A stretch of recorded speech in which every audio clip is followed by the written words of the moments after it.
Chapter 20. Mr. Yarrow paid no heed to the racket. He was deaf to the screeching tyres, screaming sirens and grinding gears of the chase as it passed by his front door.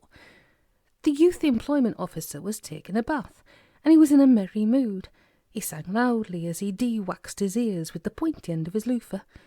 The discordant strains that rose from his lips were somewhat difficult to identify. There were elements of status quo in there, but more than a hint of Max Bygraves. Whatever they were, they echoed loudly about the shabby bathroom before burying themselves in the curious white silk robes that hung upon the door hook in the dry cleaner's bag. The ears done, Mr. Yarrow set aside the now cinnamon-encrusted fibrous interior of the fruit of the dishcloth gourd and applied pumice stone to his orange fingertips. The light, porous, acid volcanic rock, with the composition of rhyolite, deftly removed the residues of tobacco's principal alkaloid, C10H14NX, and presently Mr. Yarrow set this aside also. He was scrupulously clean, and no mistake about it. He sank into the scented suds and scrutinised the visible portions of his body, all spotless and nice to know. The contemplation of them caused Mr. Yarrow to sigh not a little. He had never been a particularly fragrant fellow. Never a fop or a dapper Dan, more a crusty underpants merchant really. But not any more. Those evil days were good and gone. He was a reformed character now. And why? Because Mr. Yarrow was a man in love, that's why. And why shouldn't he be? He was a man after all, and she was a woman, and what a woman she was.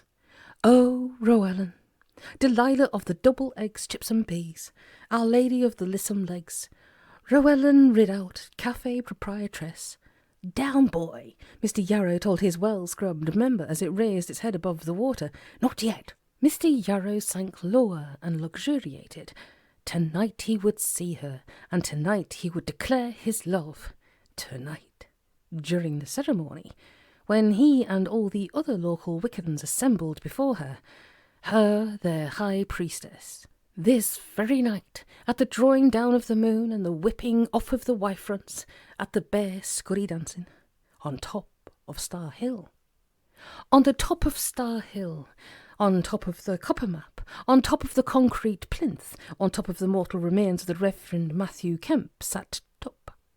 The Cadillac Eldorado was parked 200 feet below, well hidden on the edge of the golf course. Its driver was viewing the not-too-distant car chase and wearing a worried expression. "Nice night for it," said Tuppe. "Splendid view also. We'll have the blighter dry gulched before he even knows what's hit him." "But what if he doesn't come here?" "He'll come." The small fellow flicked back and forwards through Rune's A to Z, but his eyes didn't stray too far from the excitement. "I told you, this is the only entrance for miles. Once the Campbells dispose of the police, he'll make for here. Bound to, I think." Cornelius remained doubtful. "I wonder how come all those policemen turned up in the nick of time like that anyway. I really did think it was you doing your voice again." "So did I." "Eh?" "Well, after all that business of my shadow pulling you out from in front of those lorries, I'm beginning to wonder just what I might be capable of." Cornelius shrugged. "Look at this gun Arthur Kobold gave me, I ask you." Tuppe examined the weapon. It was a 1950s style, pressed tin, Dan Dare sort of job. The words, "The Captain, Trismegistus Deviant Destroyer," were printed on the side. "Doesn't look quite in the same league as St. Sacco's firepower, does it?" Tuppe handed it back. "Do you think I should test it out? Fire it at a tree or something?" "Best not. If a little flag with Zep written on it pops out at the end, you'll only get disheartened. Oh, look down there. The Campbell's turned into the High Street. I wonder if he knows about the new one-way system." The Campbell didn't, but even if he had, he wouldn't have cared. He curled his lip, Herpes meeped its horn, and Felix clutched at his groin. A police car drew alongside. "Come over," shouted its driver. "I'll go with you." The Campbell tugged on the steering wheel. Herpes sideswiped the police car. The police car swerved, mounted the pavement, and ploughed straight through the unwashed front window of Peter's Pets. Cages tumbled, broke open, spilled out all manner of godless creations. Strange beasties rose in a flurry of beaten wings, whacking wattles and quivering membrane. Flying lobsters barked and hissed, scaly sheep clicked their mandibles, and things that went bump in the night went sort of Bump. Peter Polger survived without even a scratch, because he wasn't in his shop when the police car hit it. He was several streets away in a pub called the Flying Swan, enjoying a drink and a chat, and looking forward, with some relish, to the uninhibited night of drawing down the moon and whipping off the Y-fronts that lay ahead for him. "It's a genuine religion, you know," he told Jim Pooley, who was propping up the bar. "The fact that we dance around in our bare scuddies tends to give some people the wrong idea." Jim thought it did anything but. He studied the empty bottom of his glass. "Sounds like a clear case of religious intolerance to me," he said. "What's the time?" Tuppe asked. Cornelius looked at his watch. "Coming up to 8. Is it important?" "Shouldn't think so. I'm just hungry. Aren't you?" The telephone on Arthur Kobold's desk began to ring. Ring, ring it went, but there was no one there to answer it. Plenty of cake, though. The Campbell ran another police car off the road. Their numbers were definitely thinning, but there was still the matter of that helicopter. That helicopter suddenly swept away and returned to base. It was nearly out of fuel, which is pretty boring, considering how it could quite easily have done something really spectacular, like crashing into power lines or the side of a tall building or something. But then helicopters do cost an awful lot of money, and the men who pilot them do tend towards the cautious, and this wasn't America, so for anything like that to happen would have been a bit far-fetched. The Campbell smashed another police car off the road. This one slewed across the forecourt of a petrol station, knocking down one of the pumps. The policemen had just enough time to leap from their car and take cover before the entire petrol station erupted in flame. There was a really spectacular explosion. The boys on the hill watched the ball of flame billow into the sky. "I shall have no compunction about shooting the Campbell," said Cornelius. "Good for you," said Tuppe. 10 miles due east of Star Hill, or 10.5 from Peter's Pets as the four-legged crow now flew, there stands a pub. And this pub hasn't changed one little bit since Hugo Rune played darts there back in 1931 and purchased a packet of pork scratchings for Max Ernst because there wasn't any birdseed on sale. True, the pub had been blitzed out of existence in 1941, but it had been rebuilt in 1951. True, it had been thoroughly refurbished in 1961 and completely modernised in 1971, but in 1981 the establishment was purchased by the grandson of its 1931 landlord and painstakingly restored to its original grandeur, down to the smallest, tiniest, most minutest little detail. Which meant that if Max and Hugo were to stroll into this pub this very night, they would find that to every appearance nothing whatsoever had changed. There still wouldn't be any birdseed for sale, and Max would still have to settle for pork scratchings. Well, just round the corner from this ageless, seedless establishment, there stands a row of hoardings. These hoardings carry huge, expensively produced posters on them, and these posters display really clever and difficult to understand images. So really clever and difficult to understand are these images, in fact, that only the smug little prannies at the advertising agencies who thought them up have had the slightest notion as to what they're supposed to mean. Beneath these images, however, dire and terrible warnings shriek down at the passing populace. They don't beat around the bush. They say that EEC Council Directive, open brackets 89/622 EEC close brackets, reckons tobacco seriously damages your health. Well, just behind these hoardings there is a forbidden zone.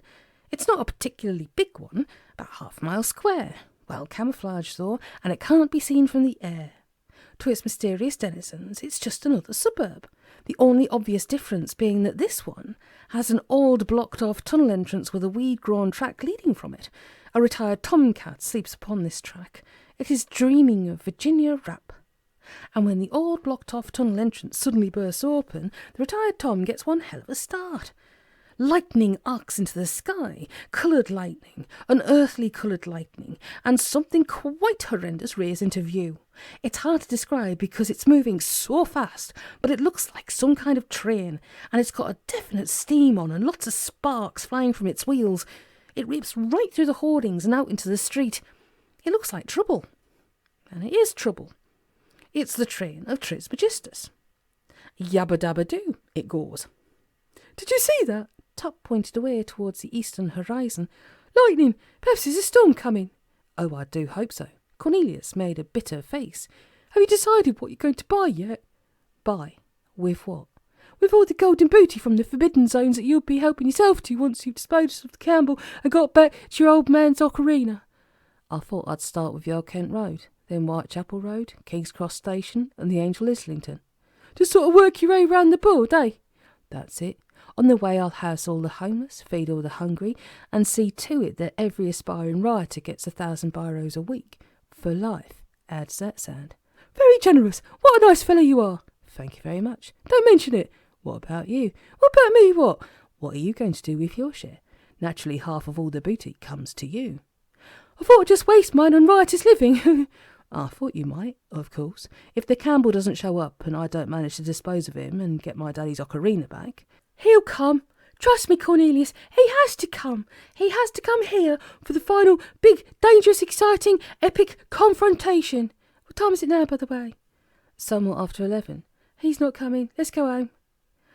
Time, gentlemen, please. Neville, the part-time barman, smote the saloon bar counter of the Flying Swan with his knobkerrie. Let's have your glasses. I need my glasses, said Peter Pulgar. Buy some of your own. I don't wear glasses any more, said Mr. Yarrow, who had just stopped in for a tot of Wickens warmer. I have contact lenses. I know you, don't I? Jim Pooley waggled his glass at Mr. Yarrow. You were my youth employment officer. You tried to fix me up as a professional potholer. You too? Asked Peter Pulgar. Get out, the Campbell told Felix Henderson McMurdo. The VW was now parked where the buses turn around at the foot of Star Hill. The police cars had all finally been outrun, and their wreckage toured away. The fire appliances had finished with the petrol station, and their crews gone off watch. Most were now at their homes, preparing for a night of drawing down the moon and whipping off the wirefronts. Felix got out. Would it be all right if I just sort of drifted away into the night, never to be seen again? He said hopefully. No, it wouldn't.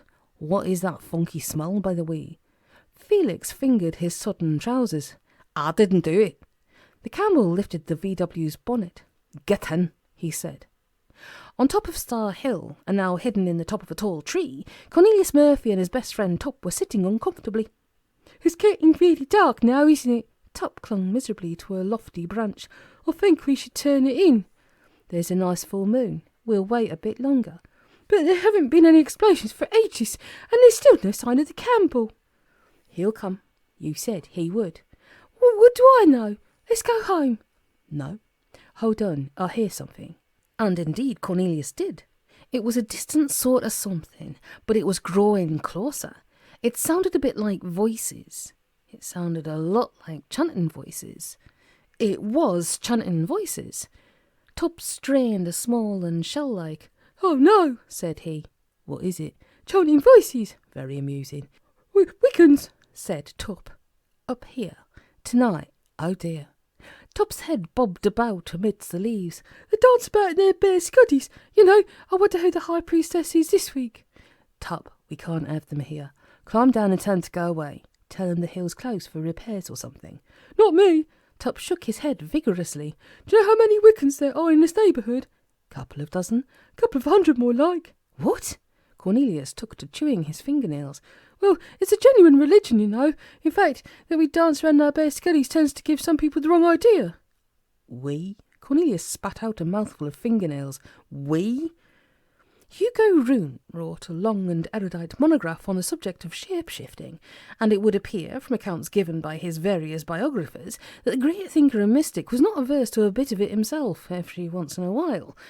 One tale, often repeated, is of how he once grew a pair of sideburns overnight to win a bet with Herbie Wells, and there are numerous accounts of him actually shrinking to less than half his regular and prodigious size at the approach of a waiter bearing the bill. It was Rune's conviction that a lot more shape-shifting went on in this world than folk cared to admit, and he claimed to have uncovered a secret society of spontaneous human combustionists responsible for the Great Fire of London, the destruction of the Crystal Palace, and the R101, the Blitz, and his garden shed. One day the truth shall out, he roared, and it was yet possible that the day in question would shortly be in the dawning. Down beside the VW, the Campbell's human form dissolved into a gooey, runny, slimy, ill-smelling variety of vegetable soup and began to flow up Star Hill. Felix watched it occur through a crack in the bonnet and disgraced himself once more. Oh no, whispered Cornelius. Would you look at all that lot? And what a lot of a lot there was! The chanting grew louder as the figures appeared. They moved up the tracks, passing between the trees, each clad in robes of white silk, each bearing a lighted torch. Cornelius felt the hairs rise in the back of his neck. The cantillation and the robes and torches conspired to create an effect that was eerie and enchanting. Here upon the top of this ancient hill, with the lights of the town far below and the full moon riding high in the star-scattered heavens. And still there came, figures in white, drifting like wraiths onto the brow of the hill, and here they formed into a great circle around the concrete plinth, and a mighty cry rose up from them. The circle broke, and a tall, imposing figure appeared. His robes were of gold, his hair and beard long and shining white. He carried a tall black staff, tipped with a 5-pointed star. The white robers bowed low as he passed them by. "Who's that?" Cornelius asked. "Oh, that's Merlin," Tuppe replied. "Who?" "Keep your voice down. It's Merlin. If you'd ever bothered to attend any of the interviews Mr. Yarrow sent you to, you'd recognise him." "Mr. Yarrow never sent me to take an apprenticeship with Merlin the Magician. I would have taken that job." "It's not Merlin the Magician. It's Martin Merlin, the monumental mason." "Oh." Merlin of the golden robe stood before the concrete plinth. "Give us a bloody leg up then," said he. Several figures leapt forward to offer assistance. "And don't go slinking off. If I fall arse over tit, I want some sodded catch me." "He certainly enters into the spirit of the thing, does Martin," Cornelius muttered. "Shh," whispered Tuppe. "Right," said Martin. "Now let's come to order. Before we kick off with the bear scuddying, a few notices." Mumble, mumble, went the crowd. "Give over," went Martin. "Firstly, I still have a few tickets left for the annual coach out in Stonehenge. We've got permission this time, so you won't need to bring your stout sticks. Light refreshments will be provided, and Mr. O'Loughton from the off-licence is laying on 6 crates of brown ale." "Hooray," went the crowd. "Now, I've had yet another complaint from the Parks and Amenities bunch at the town hall about our little get-togethers up here." "Boo, boo," went the crowd. "Quite so," Martin raised his staff. "Apparently, local residents have been moaning about the noise, and not without good cause. Certain of you, and you know who you are, have been slamming car doors and waking people up. So keep it down when you leave the car park. Oh, yes, and while we're on the subject, there's an Austin Allegro down there with its lights left on." Mumble, mumble, went the crowd, shuffling its feet. "Typical," whispered Tuppe. "What's that?" "No one wants to admit they own an Austin Allegro." "Well, please yourself, it's your battery. Now, is there anything else before we kick off? No? Right. Excuse me." A lady stepped forward. She was whitely robed. She also wore a straw hat. "About the tickets for the coach outing." "Yes, madam. I bought a ticket last year, but I wasn't able to go. Can I come this year for free?" "No, I'm sorry. Prices have gone up, I'm afraid." "Well, what if I paid the difference?" "That would be all right, providing you've last year's ticket." "I do. It's here in my handbag." "Jolly good. Then let the festivities come in. Just one more thing." The lady in a straw hat put her hand up. "What is it now, madam?" "Well, I just wanted to know, if I wasn't able to go again this year, could I get a refund?" "Yes, I am sure that could be arranged. Now, if you don't mind, would I get a refund on the full ticket price?" Yes. "Well, would that be for both this year and last year?" "But you didn't go last year." "Well, it wasn't my fault. The coach left without me." Haven't we seen this woman before somewhere?" Tuppe asked Cornelius. "Listen, madam." Mr. Merlin waved his staff. Ugly murmurs broke out from the crowd. "If you have last year's ticket and you are willing to pay the difference, you can have a ticket for this year. If you can't come this year, I will refund your money for this year. Do you understand?" "What about my husband?" "What about your husband?" "Well, he bought a ticket last year and he couldn't go either, but he doesn't want to come this year." Grumblings and mumblings rolled around the circle of torchbearers. Feet were beginning to stamp, and there were cries of "Burn the witch" and "Bring out the wicker man." The lady in a straw hat clouted the nearest protester with her handbag. Someone threw a clod of earth. It struck Martin Merlin. Merlin struggled to keep his balance. "Oh, bloody chuck that!" he demanded. "He did," cried someone. "I never," cried someone else. "Take that." "It's a genuine religion, you know," whispered Cornelius, as punches were exchanged beneath his tree and a decent-sized Barney got on the go. And then a most extraordinary thing happened. A kind of ripple flowed through the rowdy congregation, as of electricity born in the air. The punching and pushing and general bad behaviour ceased. An embarrassed foot-shuffling uncomfortableness took its place. Cornelius sensed that something important was about to occur and craned his neck to get a better look. His hair became intimately entangled with the branches above. "What's happening?" he asked Tuppe. "She comes," the small fellow replied. "Can't you feel her? She comes." And come she did. The circle broke once more. Mr. Merlin stiffened to attention and whacked his staff on the copper map. "Oh, kneel," he bawled. "Oh, kneel before the priestess." And kneel they did. She strode into the circle, a tall and beautiful woman, proud and erect, a billow of golden hair, a swish of silken robes. Cornelius fought to free his tangled locks. His eyes bulged. "It's the wife," he gasped, "from the Wife's Legs Cafe. I wonder if she's doing suppers later." Mr. Merlin biffed the nearest kneeler with his staff. "Help me down, you woolly." The high priestess approached the concrete plinth. There was no shortage of helping hands to give her a leg up. And didn't she look something in the moonlight? All that golden hair, those flashing green eyes, the full red lips, the generous helping of nipple definition and the length of leg. Lovely. She flung her hands wide. "Blessed be," she cried. "Blessed be," the circle agreed. "Love is the law.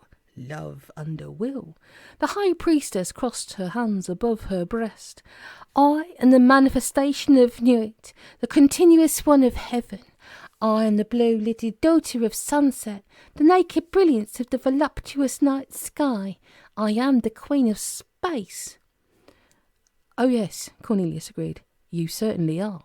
"Shh," whispered Tuppe. To me, I call forth the flame of the hearts in my love chant. Sing the rapturous love songs unto me. Burn to me incense, wear to me jewels, drink to me, for I love you, I love you." And with that said, she flung off her robe, and needless to say, she wasn't wearing a single stitch beneath it. Cornelius Murphy all but fell out of his tree. "Love is the law," called the naked woman. "Love under will," the circle called back. And then it was down with the torches, up robes all, and devil take the wife fronts. "It's Bear Scuddy time," said Tuppe, and Bear Scuddy time it was. Cheers and shouts filled the night air as drooping tums and dismal dangly bits were shamelessly unfettered, and the dance began. The celebrants formed themselves into concentric circles and high-stepped it out for a Nicholas Starhill hoedown. Naturally, most kept on their Wellington boots. Well, a lot of dog-walking goes on up there, and there was no shortage of musical accompaniment. Many a weird and wonderful instrument was being struck or plucked or strummed or smitten. The local chapter of the Old English Folk Music Society was out in full force, and going about it with a will. This particular chapter, in keeping with most of the rest, was composed of earnest bearded fellows who shared a love for an ancient instrument, an ethnic shoe, a cagoule, a pint of real ale, and a girlfriend called Ros, which kept Ros pretty busy when she wasn't running her encounter group. Tuppe winced at the dedicated discord. "Not exactly the quo, were they?" Cornelius shook his entangled head. "Look at that tall bearded oaf plucking the hot boy." "Which one? Where?" Cornelius pointed. "Next to the slightly shorter bearded oaf who's strumming the gittern." "That's never a gittern. That's an arch lute." "Nah, didn't mean the oaf picking the arch lute. I meant the oaf strumming the gittern. The oaf plucking the oat boy is next to him." "The bearded oaf?" "That's the one." "Got him. That's never an oat boy, though." "Course it is." "No, it's not. That's a heptachord. The bloke over there's plucking a oat boy." "Bloke with the beard?" "No, next to him." "Oh, yes, so he is." "What's the bold bloke in the spectacles playing?" "That's an ocarina." "Oh, shit!" The Campbell, for it was indeed he, was not actually playing the ocarina. Not yet. He was just miming, but he was thoroughly enjoying himself nonetheless. He pressed himself up against whatever naked flesh happened in his direction, and jigged about merrily. Tuppe tugged at the tall boy. "Shoot the blight, Cornelius!" "I can't get a clear shot from up here. I might hit someone else." "Then we'll just have to go down. Quick, take off all your clothes." "I certainly will not." "Cornelius, you just can't go wading in amongst all that lot fully dressed. If the Wiccans don't duff you up, and they will, the Campbell will spot you, and then who knows what he'll do." "Oh, God." Cornelius held on to his hair and leapt from the tree. "Jump, Tuppe, I'll catch you." Tuppe jumped. Cornelius caught him. "Biscuities, then." Tuppe unfastened his dungarees and began to unbutton his shirt. "Hurry, or we might lose him." "Oh dear, oh dear." Cornelius took off his jacket, neatly folded it, and laid it on a bush. The hautboys, archlutes and gitterns, not to mention the dulcimers, tabors, seraphinas, flageolets and union pipes, were all going at it hammer and tongs. The bombardons, polychords, shawms and timbrels were letting it all hang out, and the lady in the straw hat was playing the washboard. Martin Merlin accompanied her on the tea-chest bass. "This must be the season of the witch," he sang. Tuppe slipped out of his cut-down boxer shorts, revealing a midnight growler of epic proportion. "So it's true what they say about little men," said Cornelius. Tuppe looked up at him with a grin. "But not what they say about thin ones by the looks of it." Cornelius took up Arthur Kobold's gun. "Shall we dance?" All across Star Hill there was a whole lot of shaking going on. Cornelius did a soft shoe shuffle, and Tuppe the Michael Jackson moonwalk, and the two of them slipped in amongst the dancers.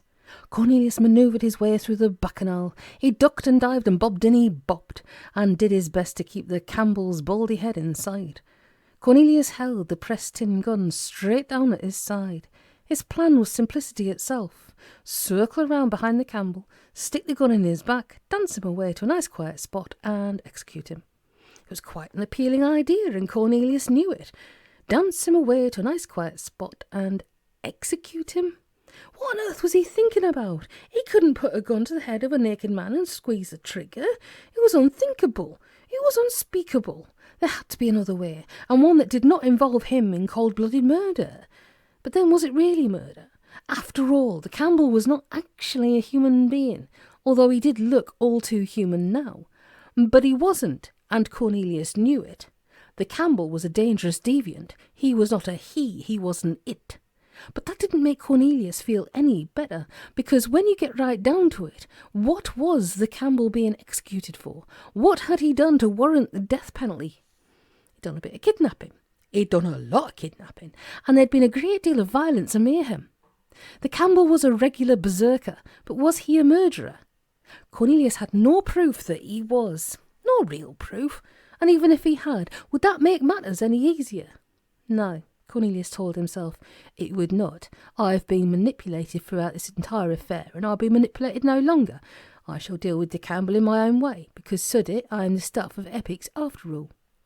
Tuppe had already managed to get himself lost amongst the dancers. He'd been admiring a tall girl's bottom, and by the time she had taken exception to this and cuffed him in the ear, Cornelius had gone. And so now Tuppe bumbled around between high-stepping legs, dodging the Wellingtons and worrying after his friend. And the dancing was gathering momentum. This wasn't just your average Wiccan bash. But then, this wasn't really a Wiccan bash at all. As Tuppe, who had attended several gatherings, would have known full well had he listened to any of the sermons, rather than spend all his time gazing at bottoms, because these weren't your genuine Wiccans. Your genuine Wiccans do not form naked dancing legions, 200 strong on moonlit hilltops, much as they'd like to. Your genuine Wiccans form tiny, intimate, naked dancing legionettes, generally on the Axminster shag pile in the front room of some bungalow in Ruislip, and there's usually only about 6 of them. Traditionally, there is a big-boned girl who works in a bank and reads the tarot, a computer programmer who's into Black Sabbath, a retired chiropodist who claims he once met Gerald Gardner, a bearded hautboy player and his girlfriend called Roz, and one other who can't come because he's got a cold. No, this bunch were not your genuine Wiccans. There was something else entirely. This bunch danced to the offbeat of a very different drummer. They were members of an exclusive sect, the Secret Church of Runology. This bunch were the Runeys, and they had all turned out tonight for a specific reason, to celebrate the centenary of their guru's birth, their holy guru, the guru's guru, the greatest unsung genius of the 20th century, the prophet, the master, the man, the myth, and the unpaid restaurant bill, the reinventor of the ocarina, Mr. Hugo Rune. And they'd come with one shared purpose, to conjure forth the spirit of the master and hang upon his every word.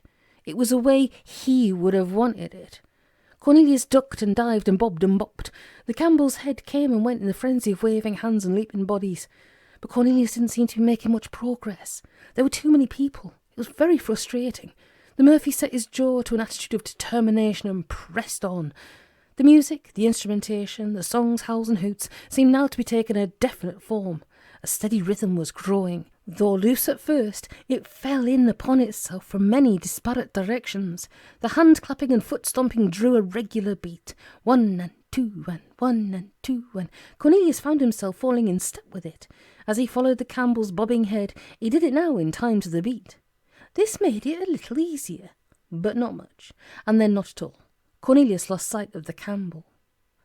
1 and clap and 1 and clap and chant and clap and chant and clap and who and clap and who and clap and go and clap and go and clap and Tuppe hopped about on one leg and the other. Where was Cornelius? The small fellow worried and worried. He knew he'd never forgive himself if something terrible happened to his bestest friend. He should never have been so irresponsible, staring at a tall girl's bottom when Cornelius needed him.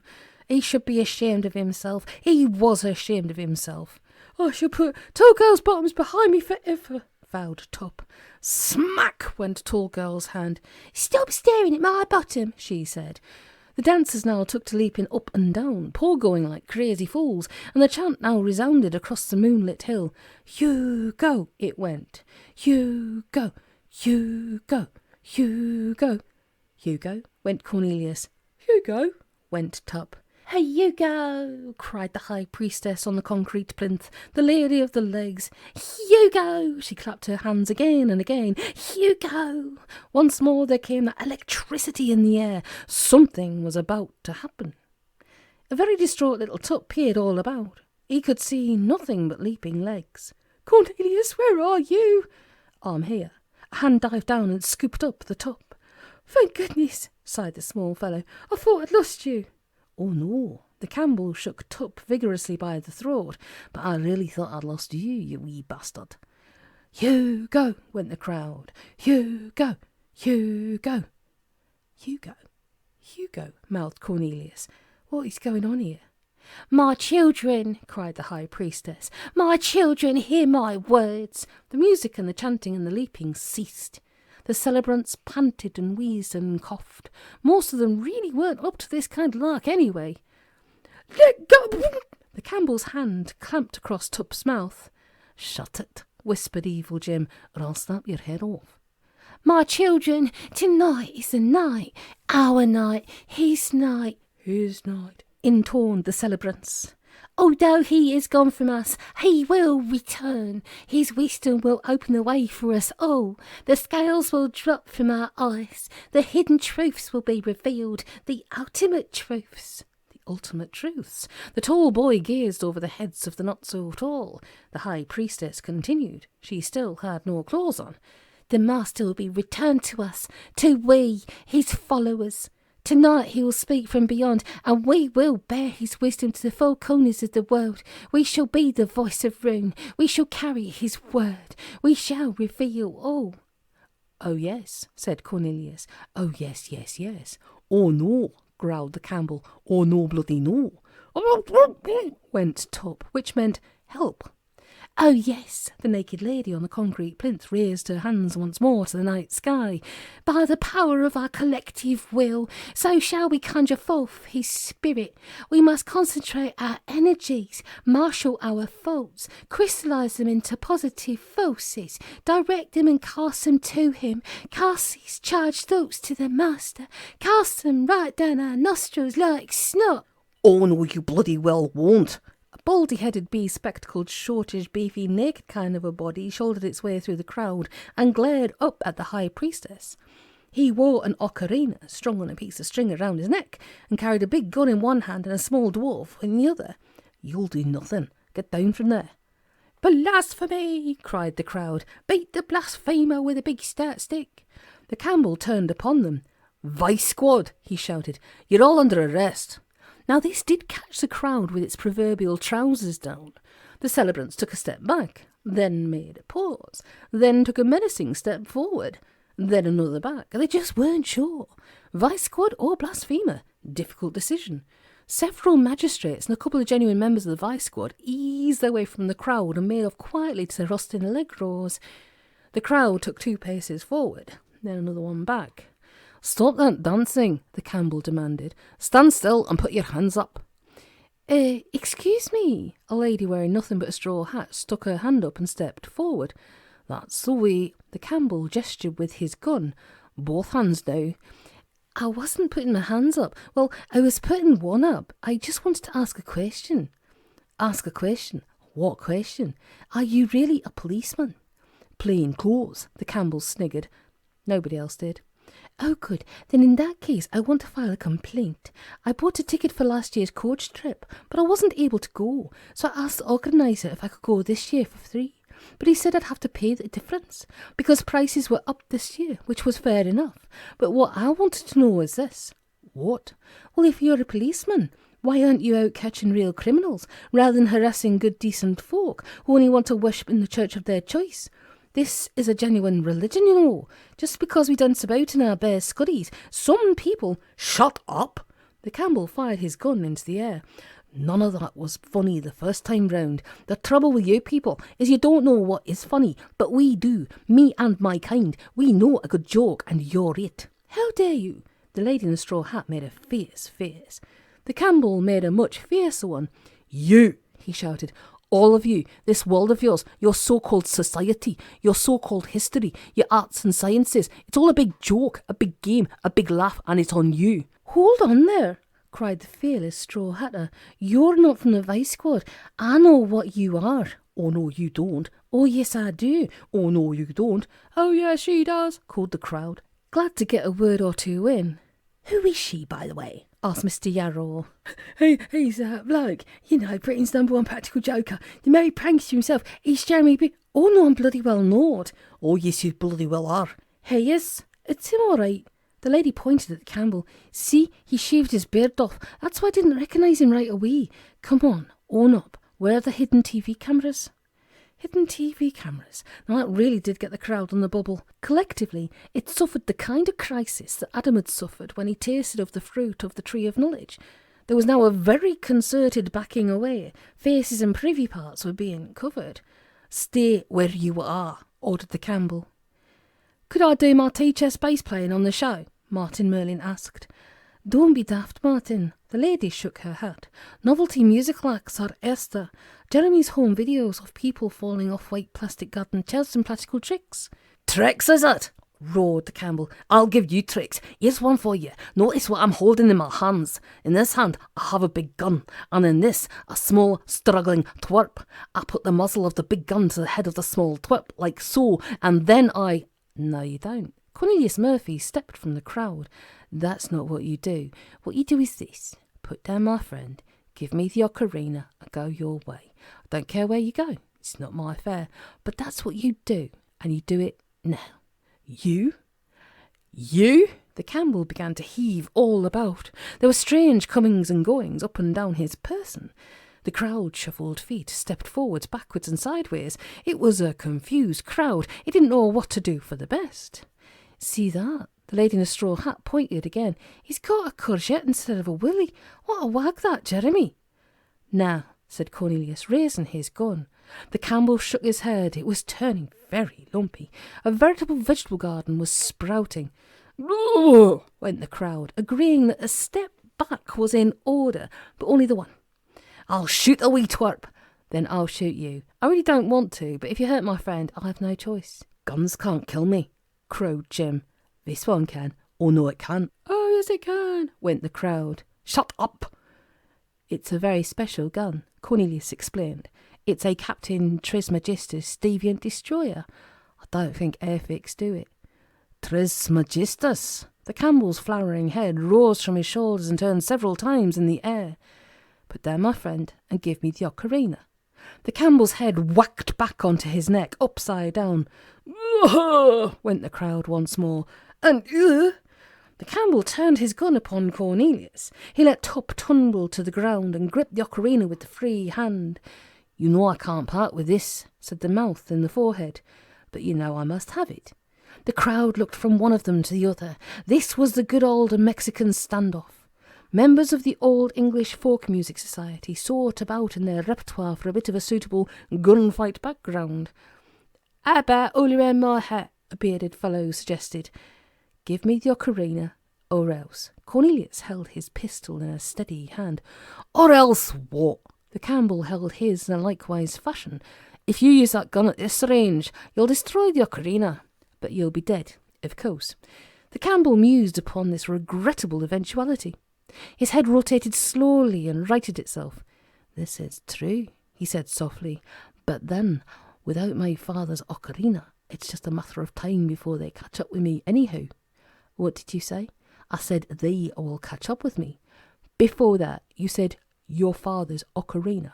What did you mean? Hugo Rune was my father, declared the Campbell. Ooh, went the crowd. What? Your father. Cornelius was horrified, but Hugo Rune was my father. Ooh, and double wah, went the gobsmacked crowd. I don't think they're twins, said the lady in the straw hat. You're lying. The Murphy's gun hand was beginning to shake. You're no brother of mine. Half-brother. The Campbell's hand was as steady as the proverbial. Different mothers. Yours out there, in this world. Mine inside the forbidden zones. That's why I am what I am. A deviant, outcast, neither one thing nor the other, but both and hating all. I'm taking everything. It's my birthright, my legacy, and I'm not sharing, by the way. So it's goodbye to you, brother. The Campbell cocked his pistol. Cornelius dithered. The goalposts had just moved again. He didn't know what to do. The Campbell did. He squeezed the trigger. And Tuppe did too. He took a mighty leap, knocked the Campbell's gun aside, tore the ocarina from his neck and ducked away. Shoot him, Cornelius, he shouted. Ya wee sodja! The Campbell swung his pistol after the fleeing Tuppe and fired, and Cornelius fired at the Campbell. Something leapt from the barrel of the tin gun. It was a zigzag of unearthly-coloured lightning, and it cracked through the air like a whip. It missed the Campbell, though. It struck the Reverend Kemp's concrete plinth, cleaving it from existence. The high priestess, who hadn't had anything to say for ages, now at least had something to do. She fell down, but there was no one there to catch her. The Roonies were running. Enough was enough, after all. They'd come up here for the bare scuddy dancing and spot of centennial necromancy, not to get caught in the crossfire of some family dispute. Tuppe plunged between this leg, that leg, and the other. He'd never been very fast on his feet, not until now, anyhow. Come back! The Campbell fought his way after Tuppe. Stop, or I fire. Cornelius fought his way after the Campbell. Tuppe ran. He didn't know where he was running to, but he knew what he was running from, and so he just kept going. When the legs thinned out, he ducked for the trees, made into them and ran on. The grass was high, and he stumbled through it, panting deeply but clutching the ocarina to his chest. And he wasn't alone. There were still folk everywhere, gathering up their clothes, fighting over whose were whose. Dante would have been in his element. The Campbell was possibly in his. He marched on, buffeting folk to the left and right of him. The high priestess was lying dazed on the ground. Mr. Yarrow hadn't been near enough to catch her when she fell, and he felt very guilty about that. But he'd make it up to her with mouth-to-mouth resuscitation. "Pack her up, my dear," said the youth employment officer. Tuppe struggled on. Ahead of him was a fence. Its crossbars would have blocked the way of a taller person, but not the Tuppe. If he had thought to look up, he would have spied the great big sign that was nailed above. This spelled out, in great big red letters, a warning, thus: Danger. Cliff edge. 200-foot drop. But he didn't, so he missed it. And then a large dark cloud covered the moon, and it got very black indeed on the top of Star Hill. "Hi, brother," went Tuppe, feeling his way forward. "Oh, damn," went Cornelius, floundering blindly about. "Oh, perfect," went the Campbell, thrusting a finger into his left ear and twisting it around. Cogs whirred, his eyes revolved like the drums of a fruit machine. A succession of different eyeballs blurred down, finally to stop at an evil-looking cat-like pair with vertical pupils. That's better, but just to make doubly sure, he tinkered with his spectacles, adjusting them to night vision mode. Perfect. The Campbell gave the area a quick infrared scan. To the south, the flickering rainbow images of departing celebrants. To the west, beside the smouldering ruins of the concrete plinth, a courting couple locked in erotic embrace, apparently. To the north, and not 20 yards away, a single figure, tall and angular, the Murphy. Evil Jim turned his gun in the tall boy's direction. It was an easy shot. He'd never know what hit him. The single figure turned suddenly away, tripped, fell, and vanished from sight. Later then, the Campbell lowered his gun and set out towards the east. That was close. The head of Cornelius Murphy rose in the darkness. Although he hadn't been able to see the Campbell, it smelt him, smelt the pistol, the iodine scent of cordite, as the barrel turned in his direction. Cornelius took another noseful, rose from his cover and loped after the Campbell. He knew the scent of Tuppe well enough, and he knew that the deviant was hot upon his trail. The Campbell was very hot on the wee man's trail. He followed it with no difficulty at all. The residual heat traces left on the ground by Tuppe's naked feet shone like rubies. Tuppe backed away towards the cliff edge. The Campbell closed upon him. He pushed aside a tree branch and focused his vision. There was the little multicoloured image, the clear silhouette of the ocarina obscuring the greater portion of its upper half. And there was something else. The Campbell blinked and squinted. Another heat image, long and low, snaking towards his quarry. Its contours were unclearly defined. It seemed to drag itself along on two front legs, but its overall shape appeared to be that of a great fish. A shark? Jim scratched at his baldy head. Whatever it was closing fast on Tuppe, and suddenly there came a snap, snap, snapping, and with equal suddenness the moon returned in all its splendour. Cornelius caught sight of the Campbell's plump backside. The Campbell spied out the Tuppe inches from the cliff edge, and Tuppe, turning at the snapping sound, found himself staring into the gnashing jaws of a large and furry fish. "Hands up!" cried Cornelius. "Don't move!" cried the Campbell. "Ah!" cried Tuppe, and snap, snap, snap went the furry fish, and then the moon vanished once more, and chaos reigned supreme. Tuppe took a leap in the dark as the furry fish sprang upon him. The Campbell flung his gun aside and himself at the furry fish, and Cornelius Murphy brought down the Campbell with a rugby tackle, all this accompanied by a great deal of shouting and snapping. And presently the moonlight returned once more, this time to illuminate a frozen tableau that was not without passing interest. Tuppe hung motionless in the air, approximately 190 feet above the 18th green of the golf course below. He clung to the ocarina that was now locked firmly in the jaws of the furry fish. The Campbell, hanging over the cliff edge, held the fish by the tail, and Cornelius Murphy clung to the Campbell's knees.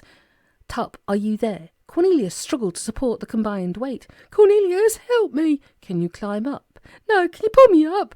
Cornelius tried. "No," he gasped. "I don't think so." "That's a pity." "I think we'll have to let the wee twerp go."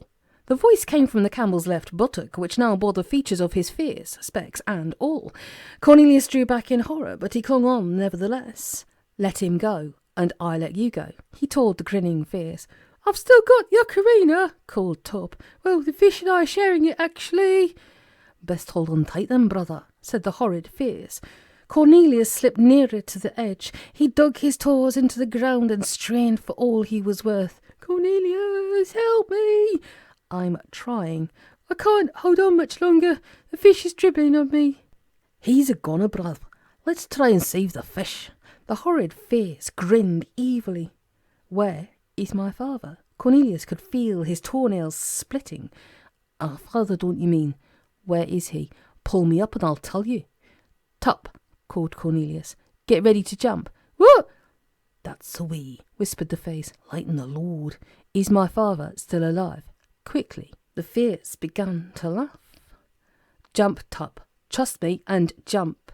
And with that, Cornelius let go of the Campbell's legs. The face took on a perplexed expression as the legs upended and the Campbell toppled over the cliff. Cornelius clawed his way to the edge. "Tuppe, come back, now." Tuppe fell in a flurry of arms and legs. The great furry fish came after him, and something bad and bloating on its tail. "Whoop! Bring him to me now," shouted Cornelius, reaching down his hands. And something swept up, as all about it was sweeping down. Something black and cold wrapped around the Murphy's wrists. He gripped it and pulled with all his strength, and Tuppe stopped falling. The fish and the ocarina and the swelling something flew by him and went down and down and down, but Tuppe began to rise up the wall of the cliff. It doesn't take long to fall 200 feet, no more than a few short seconds. There is, however, just enough time to do either of the following: curse the name of Murphy, or swallow an ocarina, and then it's splat. The Campbell and the furry fish struck the 18th green of the municipal golf course. It was a hole-in-one. It was a very devastating splat. Cornelius hauled Tuppe back over the cliff edge. The small fellow's bewildered face gaped at him. How? asked Tuppe. Cornelius lifted him to safety and set him down. That was close, he said. The grand full moon shone down upon Star Hill. Cornelius sat in the thistles on his naked bottom, gasping and wheezing. I think we've finally seen the last of the Campbell, he panted. Tuppe glared up at his friend. I could have been killed. You let me fall. It was a calculated risk. A calculated what? You bust, Tuppe. There was no other way. I couldn't have held on any longer. Cornelius plucked a thistle from his bum. I had to rely on your magic shadow. It saved me, so it seemed reasonable to suppose it would do the same for you. And what if it hadn't? If it hadn't, I would have thrown myself over the cliff and let God sort it out. You wouldn't. Tuppe looked into the face of his friend. There were tears in the tall boy's eyes. They told Tuppe all he needed to know. They found their clothes and they dressed. I'm sorry about the ocarina, said Tuppe. I did my best. I know that you did. I'm just glad that you're safe. And they strolled down to the car. Cornelius stuffed Arthur Kobold's gun into his jacket pocket. I shall have many words to say to Mr. Kobold and also to the daddy when we get home. I'm sure that you will. We may still turn a handsome profit, though. Always far from lust. I'm very pleased to hear it. The Cadillac stood where they'd left it, shining beautifully in the moonlight on the edge of the golf course. Handsome car, said Tuppe. Yours, is it? Birthday present. I'd hope for an Allegro, of course. You could always trade it in. Cornelius grinned. Shall we go home? Let's do. I've had quite enough for one night. A light wind drifted over the top of Star Hill, rippling through the grass.